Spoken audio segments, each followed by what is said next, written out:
Ladies and gentlemen, welcome back once again to an episode of Bulldrek. My name is Bull, and this is my weekly video log where I kind of just talk about anything and everything.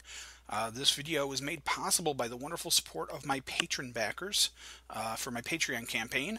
If you're interested in checking it out and seeing some of the various videos I do, as well as checking out some of the creative writing efforts that I've done, please check the link in the description below.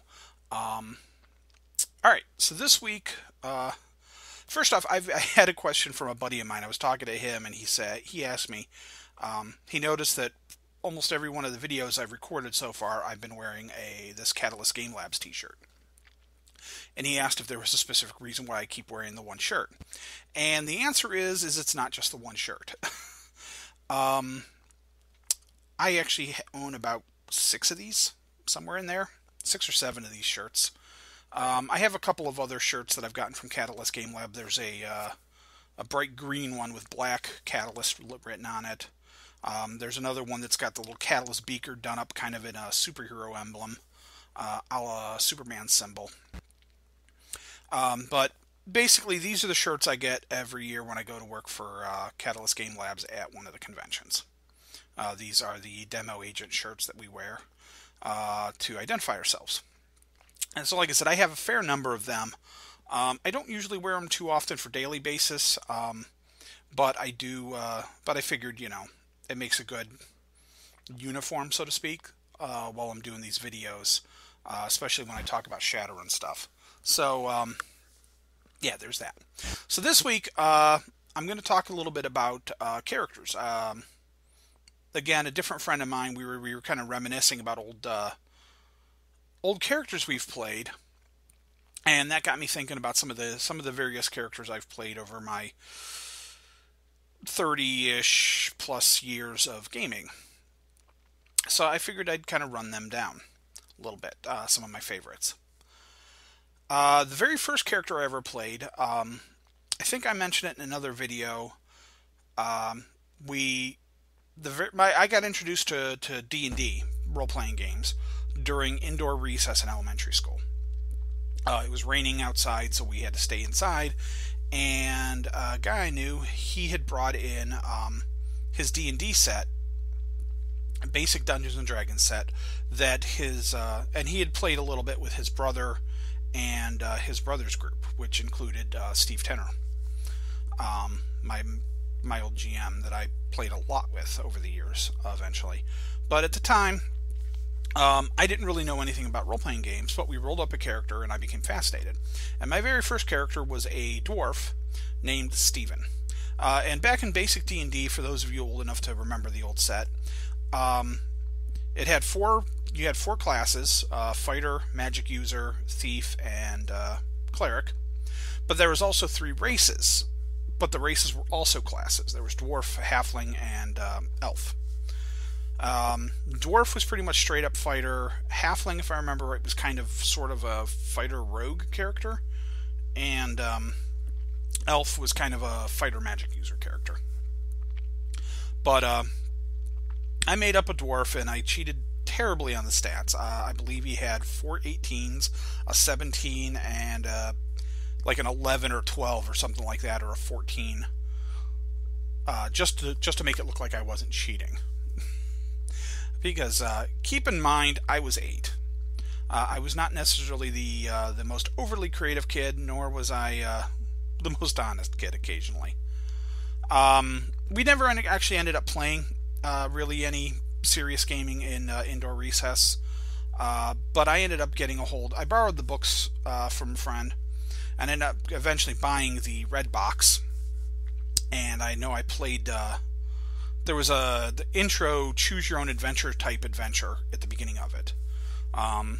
It was kind of choose your own adventure where you would have a number, it would say, number 1, and it would say this is it'd give you some background description, and then you would get some choices. And you said if you want to go left, go to 1.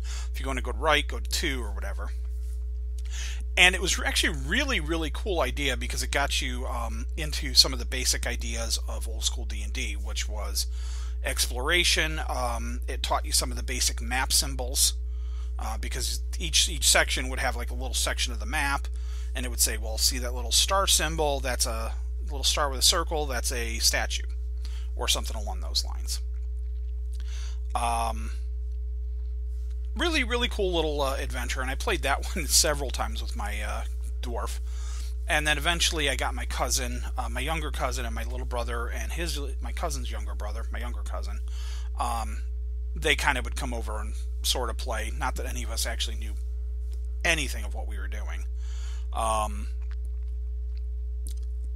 I played that dwarf a little bit through there. But the first real character I ever came up with was a few years later. I got a hold of Marvel Superheroes from TSR, the old face rip system, and I played that with my cousin. And the game we played, I made up a cyborg character. He was half cybernetic. I remade the character a number of times over the years, but he always had a couple of specific characteristics. For one, his name was Mad Dog, which was a nickname I got in Midget League. It was called Midget League back in the day. I guess now it's Pee Wee League or something else. No offense to any little people out there. I got that in playing football in Pee Wee League because I hit my growth spurt a little bit early. So I was always a bigger kid, and way early on, like, you know, I played defensive line, and one of the things that the coaches would sometimes tell you is, you know, when you're hitting somebody, growl at them, or, you know, roar, you know, make some noise. So I got in this habit of growling, so I ended up with the nickname Mad Dog in Pee Wee League, and so I named this character that. And like I said, he was always a cyborg. I ended up sort of cribbing the DC character Cyborg's look for him. I decided he had a half cybernetic face. And the original character, I think he had super speed because he had bionic legs. And he had armor. And he was really strong. And he kind of changed over the years, but we had this whole thing where we had a detective agency, because this would have been junior high when I made this character, and I was really into the show Sledgehammer at the time. So we actually statted up Sledgehammer, and Sledgehammer was a member of our detective agency. We were like this crime-fighting heroes for hire type concept. So we had Sledgehammer on the team, and me and my cousin were also really into old school 80s WWF. So we had a whole bunch of the WWF superstars as members of our roster. You know, Hulk Hogan and just all of those guys. But then we also had a bunch of the villains, the heel characters from back in around that time, as statted up, and they would be some of the enemies we would have to fight on a regular basis. I think we also statted up Alien and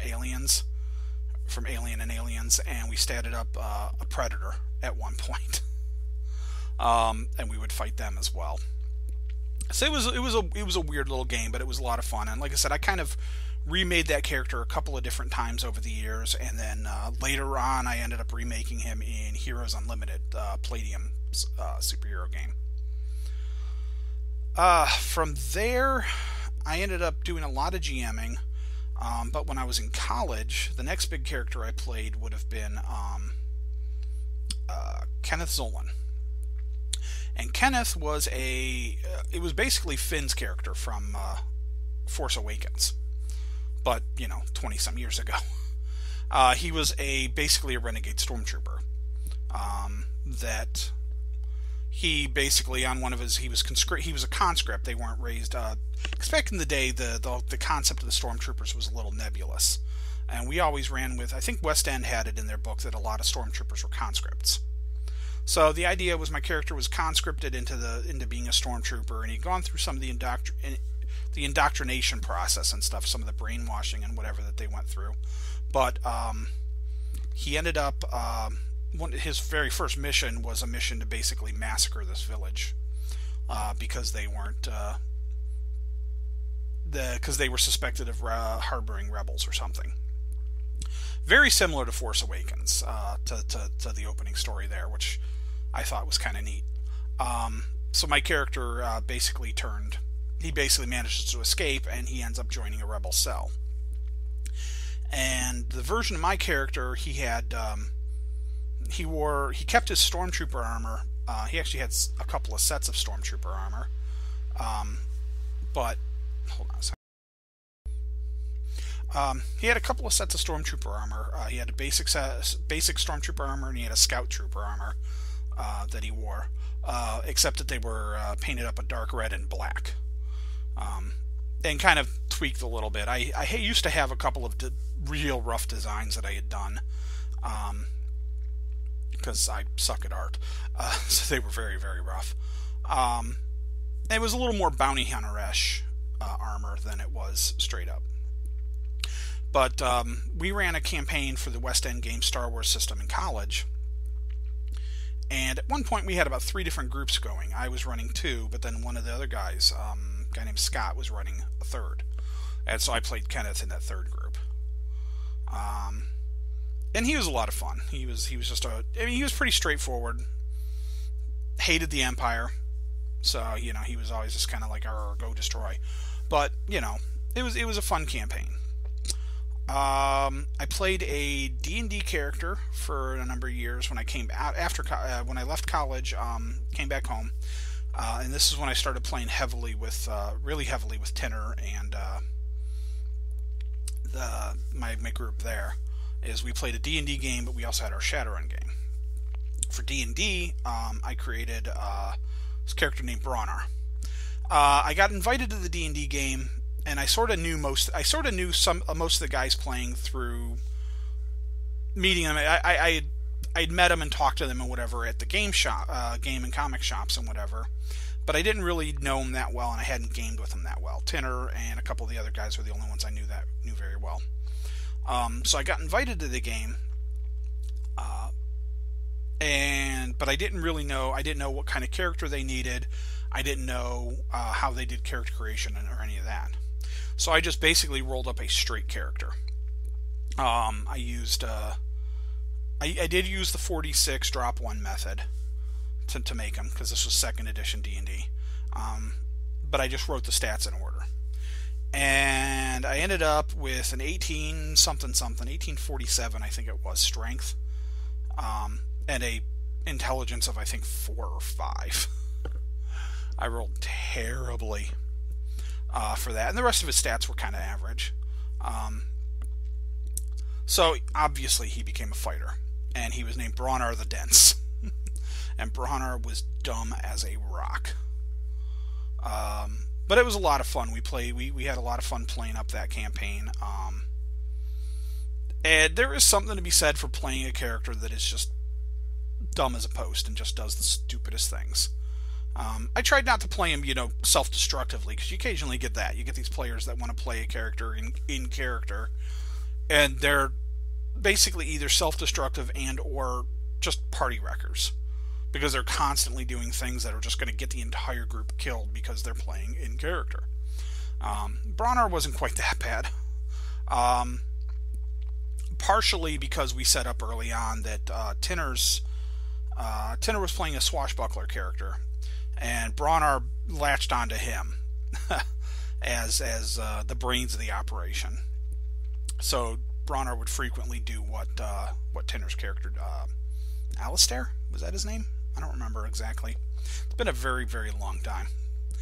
I still got the character around here somewhere. There's a folder with some old characters in it that have a bunch of those. Bull, obviously, the Bull the Orc-Decker, who I've talked about on numerous occasions, so I won't go too far into him. I had another D&D character that I played. For a long time, we would go up to Lakeland Community College in Kirtland, Ohio. They had a Gamers Guild, gaming club, on Sundays. And we started going up there on a regular basis. And early on, I'd only gone up there a couple of times. Early on, there was a group that was playing D&D, and they were short a couple of members for a few weeks. And so me and another guy got invited to sit in with the group for a couple of weeks. And I'll be completely honest, I don't even remember the guys that played. I don't think they ended up sticking around very long after that. And I was only there for 2 weeks for 2 game sessions. But the characters were relatively high level. I want to say somewhere in like 10th to 12th, maybe somewhere in their level. And for whatever reason, they'd been playing with they had a deck of many things, which can be a complete campaign wrecker if the GM is not careful. This GM was semi-careful with it, and I think he was using... this was right around the time there was some...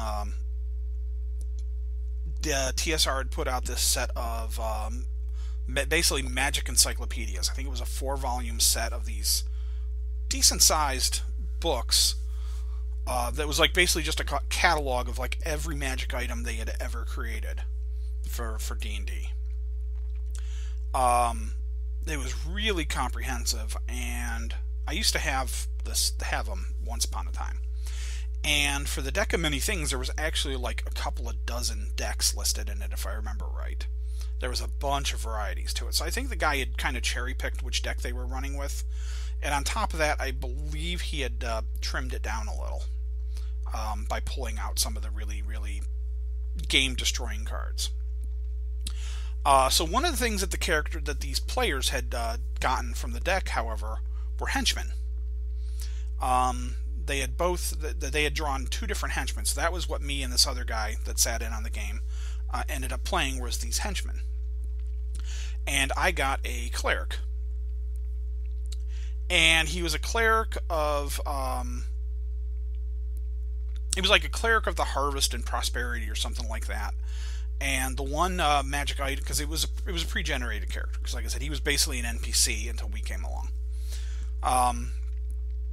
And he had it was like an Everfull cup or something like that. That was like it always, or a certain number of times a day, I could fill up this cup with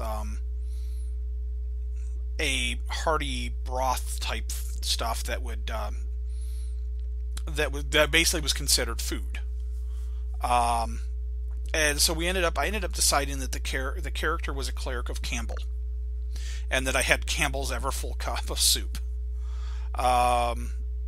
And that just kind of became the running joke. And I don't really remember a whole lot about it. Like I said, I played the character twice, but just the fact that he was basically the cleric of soup always made me laugh, and I was always kind of entertaining and fun.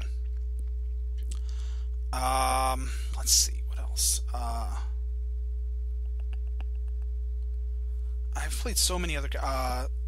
One of my other Shadowrun characters that I ended up playing, I played a couple of memorable Shadowrun characters, and they usually end up in my writing somewhere. I know when I did some of the older Shadowrun books before Jackpoint became a thing, back when it was still Shadowland, and the Shadow Talkers, the characters that would comment in game, were always just random for the most part. There was a few characters that were pretty regular, but authors were pretty free to just insert whatever for Shadow Talkers. So I know I used the names of most of my characters at some point or another, plus the name of a fair number of friends' characters as well over the years. But one of my characters, the first character when I started running Shadowrun, and I actually started running up at Lakeland as well, the first... at the Gamers Guild. The first character I made after playing Bull for so many years was a character named Mac. And Mac was a street samurai. And Mac was a bit of an... I'd started running, and then I made this character to play in a pickup game. And I ended up playing him a fair number of times over the years with that. Mac was designed as a experiment. Because... I'd had a couple of players who kind of were really trying to break the initiative rules. by seeing how much they could stack stuff to see how fast they can make a character. And so Mac was basically my speed samurai. He was my attempt to see how fast you could get a character to go. And I tweaked him out pretty good. I don't remember what his overall initiative was anymore. And considering this was still 2nd edition, I'm not sure it really applies that much anymore. But I do know that he would routinely get 4 actions, and if I rolled really, really well, I believe he could get 5. Which was pretty ridiculous back then. Not impossible, but still a little ridiculous. Another Shadowrun character I made was Chaos. And actually, if at some point here soon, in fact I may upload it with this, if I haven't already. I don't remember if I've uploaded them or not to my Dropbox for my Patreon guys. But Chaos is actually one I've actually worked on storyline stuff for. Because while I got to play Chaos very sporadically in games, he was a character I ended up coming up with a fairly intricate backstory and personality for, and didn't get to really do a whole lot with. So I ended up doing a lot more with through fiction, and I used to occasionally play with some friends on the old Shadowrun IRC channel back on Undernet, way back when. We had a roleplay channel as well as just the general Shadowrun discussion channel, and every now and then we basically would just do these free-form roleplay sessions, and I would play Chaos in there a little bit as well. But Chaos was initially he was just a mage I made, who specialized in illusion and fire spells. That was his big thing. But I decided that he was really the very first game session, his because I always try to come up with a hook, even if it's something really basic. Like Mac's hook was he was really serious and uber professional, and part of that was a reaction to some of the goofballs I played with, because we had a few characters who, if you remember the old Looney Munchkin list, they were loonies. We had a couple of players who routinely would come up with just crazy characters and would just act nuts. And we would roll with it. But Mac was basically the character that was he was kind of my response to that, because he would basically try to take charge and be the team leader. He was really serious, and he always tried to plan out everything very specifically. Chaos, on the other hand, was sort of my loony. He was really flashy and flamboyant. He had no problem basically using a Force 1 fireball to just create little balls of fire in his hand that he would play with, or use illusions to create. We'd be sitting there at the meeting with Mr. Johnson, and he would create illusions of little fighter planes chasing each other around the table, while everybody else was, busy negotiating and trying to get the details of the thing. My guy's basically just playing with himself, going, ooh. And on top of that, he had, and this was before the flaws and the negative and positive qualities, or the flaws and merits, or whatever they've been called over the years, before they were involved even, but basically he had distinctive style. Because I decided that since he was a mage, I wanted to go with kind of a traditional mage look a little bit. And I remembered seeing at the time, there was a really cool picture that I'd seen, and I don't remember where it was from. It's probably a D&D product somewhere. But it was your basic Gandalf-looking character.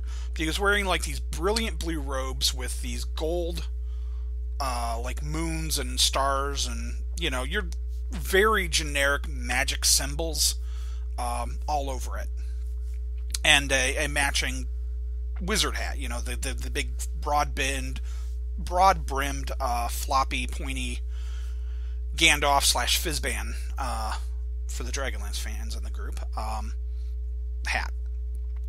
So I decided that Chaos wore an immaculately tailored, like high fashion tailored suit, except for his suits were in one of the 3 primary colors: bright blue, bright red, or bright yellow. And they would have either, depending on the color, they would have either gold or silver, like moons and stars and other little runes all over them. And then he wore a matching hat. And he had a big big gnarled staff with a crystal on top that eventually he ended up getting as a power focus. But at the beginning of it, he just carried the staff for the look because he was just this flamboyant wizard character. Basically, he walked in and everybody went. They had the saying was "geek the mage first," and well, everybody knew who to geek first. And basically, the character was insane. After a couple of game sessions, I'd also decided that he had a death wish. And eventually I came up with this whole backstory about how he was basically a whiz kid, literally. And in MIT&T, Massachusetts Institute of Technology and Thaumaturgy in Shadowrun. And he had been basically this whiz kid there, had gotten a job with a corporation, but right before he was due to start the corporation, he had a fiance who was killed. And it basically drove him crazy. And so his mind snaps, and he's basically on a hunt for the person responsible for her death. But in the meantime, he also just doesn't care if he lives or dies. So he was basically just completely crazy. And like I said, I ended up actually writing out several chapters kind of with his little background origin as part of a short story. And then I actually ended up eventually wrapping up his story in, of all things, gargoyle fanfiction. Go figure. Also on the up on the Dropbox site for my Patreon is a short story for the old Disney Gargoyles cartoon. I had created way back on the old ShadowRN mailing list, I had actually created rules for playing Disney's Gargoyles in Shadowrun. And I actually wrote up the intro, the first chapter or two for a short story for that I never got around to finishing, because I did that a lot. I get really good ideas, but then I just never really go anywhere with them. But in the Gargoyles fiction, Chaos shows up, and there's some references to how his story basically wraps up, and he ends up kind of having a happily ever after. And he was a lot of fun. Let's see. I'm starting to run a little long on time, so I'm going to kind of wrap this up here shortly. Blackjack. When I was living down in Cincinnati, we played a Star Wars campaign. This was with the early versions of the Star Wars D20, which I was not a huge fan of. I much prefer the West End Games version. But we had that, and I was playing I played a scoundrel gambler character named Blackjack. And he was a lot of fun because I basically did everything in my power to pimp out his charisma and his negotiation and his gambling and whatever. And we were sort of playing a version of the X-Wing, Mike Stackpole, Aaron Alston X-Wing series, the Rogue Squadron / Wraith Squadron books. And we were kind of doing Wraith Squadron to a certain degree.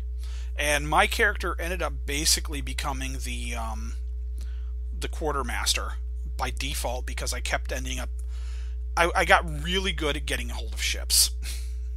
I would manage to get myself into high-stakes poker games and win, and was winning starfighters. It was a lot of fun. Plus I had this astromech droid. I don't remember the droid's name anymore. He was an R5 unit. And the GM ran him as an NPC, but we're pretty sure that he was possessed by a Sith Lord. He was a sadistic little R2 or R5 unit. But yeah, that was a lot of fun.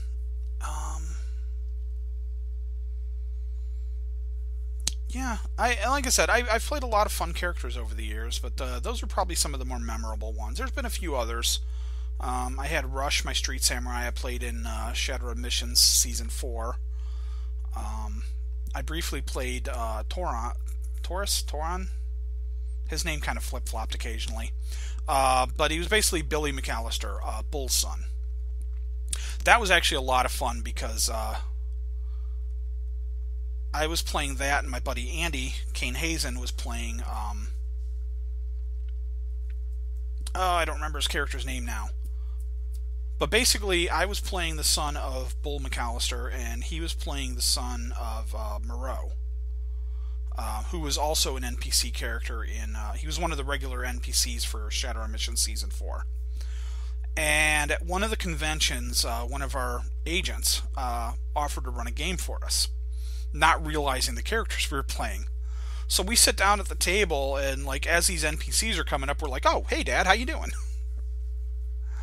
And it just completely threw. It was just so funny when we did that. The GM just sort of stopped and looked at us and go, "What?" It's like, "You didn't read our character sheets very good, did you?" Yeah. So those are some of the characters, and there's others. I'm sure I know I'm forgetting a few, and I know there's plenty of others that I've played over the years that I really enjoyed. But I think that's a good place to call it for now. So thank you all for watching. Hopefully you found this entertaining or interesting, or if nothing else, a look into the mind of Bull and how horribly boring and terrible or insane it is. I don't know. Probably boring. Anyways, once again, thank you for watching. This was brought to you by my patrons. If you are interested in checking out my Patreon campaign, again, check out the link in the description below. Like the video, subscribe to my channel, all that jazz that they do for YouTube. And until next time, thank you very much for watching, and have a good one.